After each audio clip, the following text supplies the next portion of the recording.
It is a common myth that Costa Rica's higher level of wealth today compared to Nicaragua stems mainly from abolishing its army in 1948, investing in ecotourism, or prioritizing education. In reality, Costa Rica's relative advantage began more than a century earlier.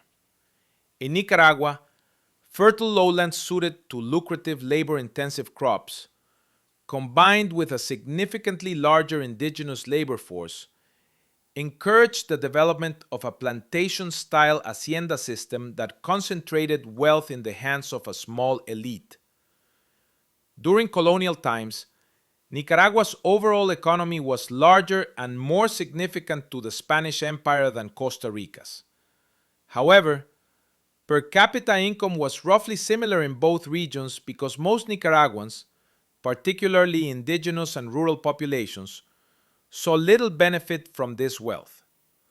By the 19th century, this hacienda structure had enabled about 1 to 2% of Nicaraguan landowners to control roughly 70% of arable land. Whereas in Costa Rica, land was distributed more broadly, with small and medium coffee farms predominating in the Central Valley. This left most of Nicaragua's population landless and dependent on rural labor.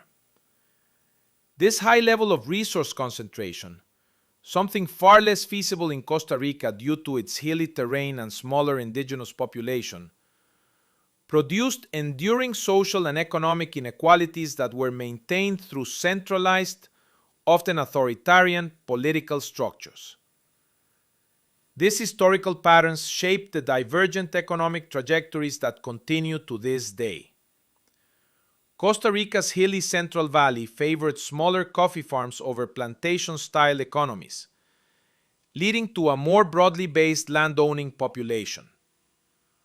A larger middle sector emerged with the economic means and political influence to promote education and civic institutions earlier than in neighboring countries.